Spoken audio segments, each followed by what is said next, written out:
श्रीमद्भागवतं 7வது स्कन्दम् 5வது अध्यायम्। अथ पञ्चमोऽध्यायः। नारद उवाच पौरोहित्याय भगवान् वृतकाव्यकिलासुरैः षण्डमर्गो सुतो तस्य दैत्यराजा गृहान्तिके। तौ राज्ञा प्रापितं बालं प्रह्लादं नयकोविदं पाठयामास पाठ्या नन्यांशासुरबालकान्। यत्तत्र गुरुणा प्रोक्तं शुश्रुवेणुपपाठ च न साधु मनसा मेने स्वपरसाद्ग्रहाश्रयम्। एकदासुरराट्पुत्रम् अङ्गमारेभ्य पाण्डव पप्रच्छ कथ्यतां वत्स मन्यते साधु यद्भवान्। प्रह्लाद उवाच तत्साधु मन्ये असुरवर्यदेहिनां सुधा समुद्विग्नधियाम सद्ग्रहात् हित्वा आत्मपातं गृहमन्दकूपं वनं गतो यन्दरिमाश्रयेत। नारद उवाच श्रुत्वा पुत्रगिरो दैत्यः परपक्षसमाहिताः जहास बुद्धिर्बालानां विद्यते परबुद्धिभिः। सम्यग् विधार्यतां बालो गुरुगेहे द्विजातिभिः विष्णुपक्षे प्रतिच्छन्नैर्न भिद्येतास्य धीर्यता। गृहमाणीतमाहूय प्रह्लादं दैत्ययाजकाः प्रशस्य श्लक्ष्णया वाचा समपृच्छन्त समाभिः। वत्स प्रह्लाद भद्रं ते सत्यं कथय मामृषा बालानति कुतस्तुभ्यमेष बुद्धिविपर्ययः। बुद्धिभेदपरकृत उताहो ते स्वतो भवत् बन्यतां श्रोतुकामानां गुरूणां कुलनन्दन। प्रह्लाद उवाच स्वपरश्चेत्य सद्ग्राह पुंसां यन्मायया कृतः विमोहितधियां दृष्टस्तस्मै भगवते नमः। स यदानुव्रतपुंसां पशुबुद्धिर्विभिद्यते अन्य एष तथान्योहमिति भेदगता सती। स एष आत्मा स्वपरेत्य बुद्धिभिः दुरत्ययानुक्रमणो निरूप्यते। मुह्यन्ति यद्भर्त्मनि वेदवादिनो ब्रह्मादयो ह्येष भिनन्ति मे मतिम्। यथा भ्राम्यत्ययो ब्रह्मन् स्वयमाकार्षं सन्निधौ तथा मे भिद्यते चैतश्चक्रपाणिर्यदृच्छया। नारद उवाच एतावद्ब्राह्मणा योक्त्वा विरराम महामतिः तं निर्भत्स्यात् कुपितः स दीनो राजसेवकः। आनीयतामरे वेत्रम् अस्माकमयशष्करः कुलाङ्गारस्य दुर्बुद्धे शतदोऽस्योदितो दमः। दैतेयचन्दनवने जातोऽयं कण्ठगद्रुमः यन्मूलन्मूलपरशोर्विष्णोर्नालायितोद्भगः। इति तं विविधोपायैर्भिषयं स्तज्जनादिभिः प्रह्लादं ग्राहयामास त्रिविर्गस्योपपादनम्। तत येनं गुरुर्ज्ञात्वा ज्ञातेऽन्येयचतुष्टयं दैत्येन्द्रं दर्शयामास मातृं मृष्टम् अलङ्कृतम्। पादयो पतितं बालं प्रतिनन्द्याशिषासुरः परिस्वज्य चिरं दोर्भ्यां परमामापनिर्वृतिम्। आरोप्याङ्कमवग्राय मूर्धन्यश्रुकलां भुवि आशिञ्चन् विकसद्वक्त्रमिदमाह युधिष्ठिर हिरण्यकशिपुरुवाच प्रह्लादानुच्यतां तात स्वधीतं किञ्चिदुत्तमं कालेनैतावतायुष्मन् यदशिक्ष गुरोर्भवान्। प्रह्लाद उवाच श्रवणं कीर्तनं विष्णो स्मरणं पादसेवनम् अर्चनं वन्दनं दास्यं सख्यमात्मनिवेदनम् इति पुंसार्पिता विष्णो भक्तिश्चेन्नवलक्षणा क्रियते भगवद्यद्धा तन्मन्येधीतमुत्तमम्।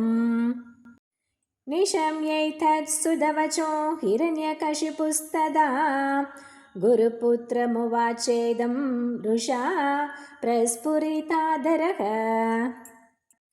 ब्रह्मबन्धो किमेतत्ते विपक्षं श्रयथा सता असारं ग्राहितो बालो मामनाधृत्य दुर्मते सन्ति ह्यसाधवो लोके दुर्मैत्राशत्मवेशिनः देशामुदेत्यगं काले रोगपातकिनामिव।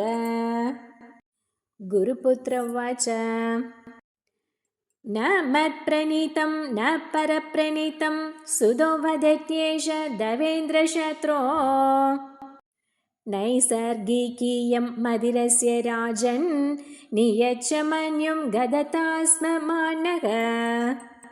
नारद उवाच गुरुनैवं प्रतिप्रोक्तो भूय आहासुरस्सुतं न चेत् गुरुमुखीयं ते कुतो भद्रा स धीमतिः।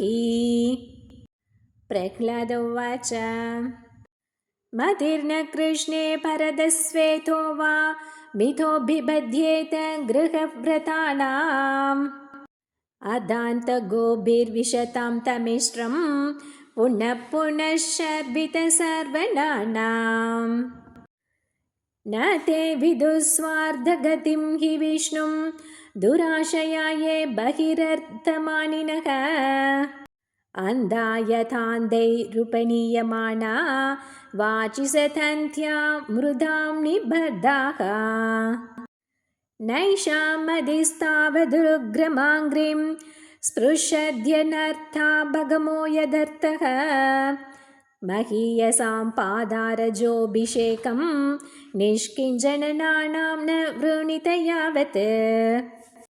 इत्युक्तो परतं पुत्रं हिरण्यकशिपुरुषा अन्धीकृतात्मा स्वोत्सङ्गान् निरस्यत महीतले आहामर्षरुषाविष्ट कषायीभूतलोचनः वध्यतामाश्वयं वध्यो निस्सारयत नैऋताः अयं मे भ्रातृः सोऽयं हित्वा स्वान् सुकृतो अधमः पितृव्यहन्तुर्यपादो विष्णोर्दासवधर्षति विष्णोर्वा साध्वसो किं नु करिष्यद्य समञ्जसः सौहृदं दुष्ट्यजं पित्रो रहाद्य पञ्चहायनः परोऽप्यपत्यं हिदघृध्य तौषधं स्वदेहजोऽप्यमया वत्सुदोहितः चिन्त्याद्ददङ्गं यदुदात्मनोहितं शेषं सुखं जीवति यद्विवर्जनात् सर्वैरुपायैः हन्तव्य सम्भोजशयनासनैः सुहृल्लिङ्गधरशत्रुर्मुने दुष्टमिवेन्द्रियम् नैहृतास्ते समादिष्टा भर्त्रा वै शूलपाणयः दिग्मदंश्रकरालास्यास्ताम्रश्मश्रुशिरोरुहाः नदन्तो भैरवान्नादां शिन्तिबिन्धीतिवादिनः आसीनं चाहनं शूलैः प्रह्लादं सर्वमर्मसु परे ब्रह्मण्यनिर्देश्ये भगवत्यखिलात्मनि युक्तात्मन्यफला आसन्न पुण्यस्येव सत्क्रियाः प्रयासे पहते तस्मिन् दैत्येन्द्रपरिशङ्कितः चकार तद्वदोपाया निर्बन्धेन युधिष्ठिर दिग्गजैर्धन्तशूकैश्च आभिषारावपातनैः मायाभिसंनिरोधैश्च गरधानैरभोजनैः हिमवाय्भग्निसलिलैः पर्वताक्रमणैरपि न शशाक यदा हन्तुम पापमसुरसुतम् चिन्तां दीर्घतमां प्राप्तस्तत्कर्तुं नाभ्यबध्यतः येष मे बह्वः साधुक्तो वधोपायाश निर्मिताः तैस्तैर्द्रोहैरसद्धर्मैर्मुक्तस्वेनैव तेजसा वर्तमानो विदुरे वै बालोऽभ्यजडाधिरयम् न विस्मरति मे नार्यं शूनशेप इव प्रभुः अप्रमेयानुभावोऽयम् अकुतश्चिद्भयोस्मरः नूनमेतद्विरोधेन मृत्युर्मे भविता न वा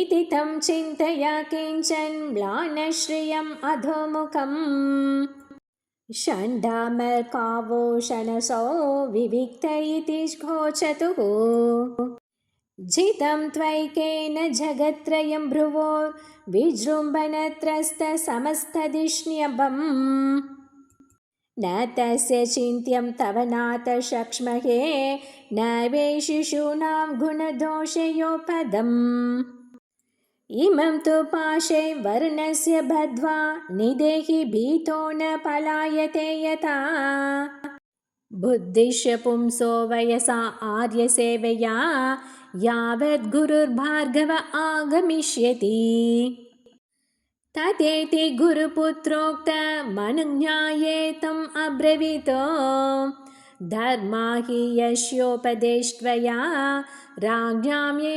गृहमेधिनाम् धर्ममर्थं च कामं च नितरां चानुपूर्वशः प्रह्लादायो चतुरराजन् प्रश्रितावनताय च यथा त्रिभर्गं गुरुभिः आत्मने उपशिक्षितं न साधु मे न तच्छिक्षां द्वन्द्वारामो उपवर्णिताम्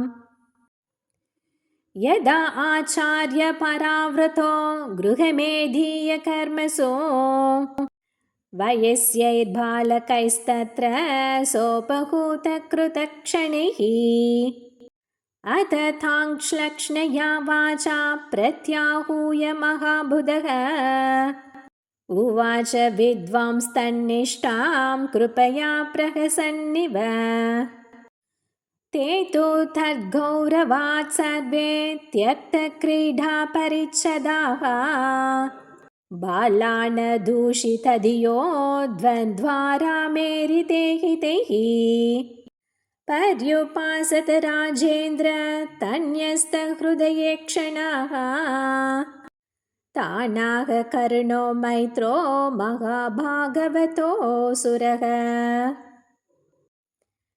इति श्रीमद्भागवते महापुराणे पारमहंस्यां संहितायां सप्तमस्कन्धे प्रह्लादानुचरिते पञ्चमोऽध्यायः। श्रीहर्ये नमः। श्रीहर्ये नमः। श्रीहर्ये नमः। गोपिका जीवनस्मरणं गोविन्दा गोविन्दा। सद्गुरुनाथ महाराज की जय।